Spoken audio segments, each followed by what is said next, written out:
Alright viewers, it's still CS Academy once again.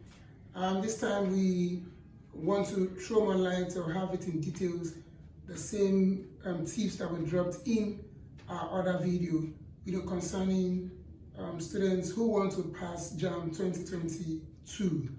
Now we understand that rule number 1 says ensure you have checked your center at least a day before the exam. Now the reason why we have to tell students to check their centers at least a day before the exam, so that you don't fall into the trap of having your center getting changed before the exam. It's even not a bad idea if you still recheck and reconfirm the morning of the exam before leaving your house, so that you can be extra sure, and that's going to make you a bit relaxed, and then you're sure you're not having to get to be under pressure by the time you get to your center. Number 2 for us is getting to your center as early as possible on the exam day. Now the reason why you have to get to your center as early as possible, at least 1 hour before the exam time, so that you can have enough time to relax your mind, monitor happenings around, get to key into whatever structure they have at the center for students who are coming in to write the exam. And that's going to also keep you less under pressure. You have a relaxed mind, and then you follow proceedings. For rule number 3, we also have this aspect where we have to avoid distraction. Now, avoiding distraction, at the point when you get to your center early and you're trying to fit into the proceedings around the center, the whole arrangement, having to find 1 or 2 friends or running into people who are familiar to you, that's not the time to say hi, hello. That's not the time to go sit and have long-term discussion. You understand? You can wave hands and move on. Just be at the top of your game. Make sure your spirit is high, ready to blast. And that's just all you need. Avoid distractions, please. Very, very important. And then the next rule that we have is the one that has to do with how you're going to answer your questions with speed and accuracy. Now, answering your question with speed and accuracy require that you approach your questions to the best of your knowledge and managing your time well. You have 45 seconds per question, and then you need to know how this works. Now, for students who are going to have calculations to deal with in the exam, know that most calculation questions are not going to have the same mark. Any calculation question that's going to take much of your time or more of your time, maybe 3 marks, and then something less than that, 2 marks, and then anyone that doesn't take time at all, a look and shade question, maybe 1 mark. So have a good strategy. In trying to answer your questions with speed and accuracy, have a good strategy. Now let's take, for instance, a child who is in the admin, class of this exam.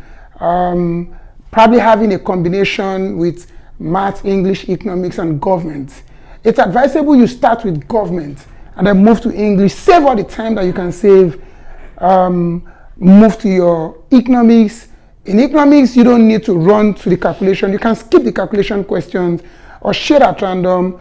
Move on to the non-calculation questions. Sit with them. Make sure you get all the marks, and then come back to the calculation questions. Don't forget, it's 45 seconds per question. Don't sleep on those questions with calculation. These calculation questions can be trapped sometimes. Calculation questions have 1 or 2 that don't have answers in it. So you go 1 round, you don't get an answer, shade at random and move on. If you have time after the whole exam, you can come back and then take a good look at them. But if you have to solve once, solve twice, and then feel this topic is very simple and you know it very well, you want to go a 3rd round, that's not going to go down well for any student. Now the reason why you have to start with government, like I mentioned, is because English has more questions, and then it doesn't give you extremely, different mark at the end of the day. No big difference.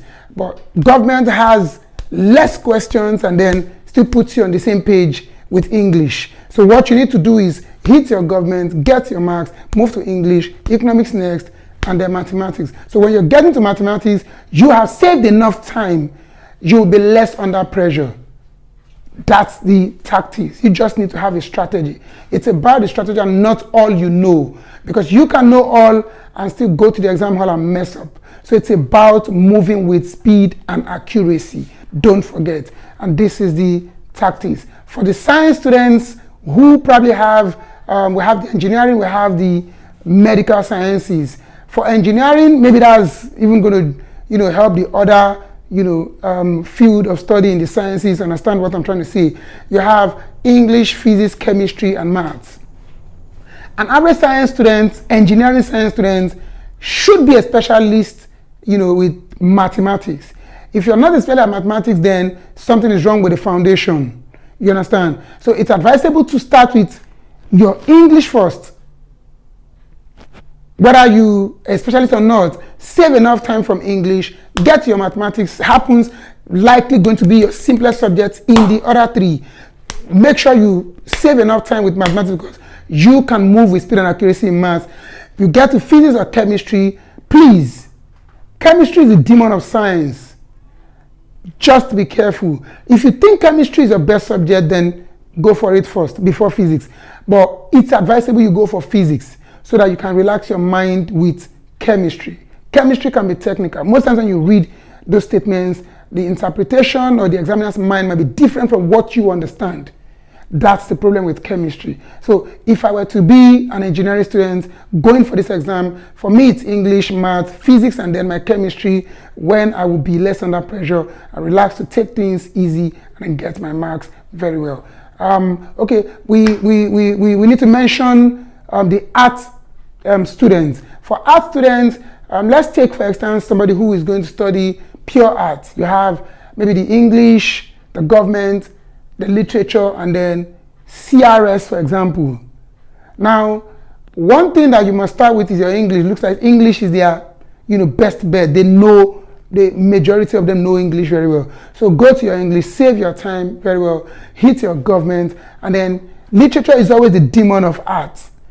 Don't assume you know it. It's still about the examiner's mindset, its interpretation, its application. So if CRK is one of the combination, hit your CRK. Now CRK is one subject that will remain the same forever.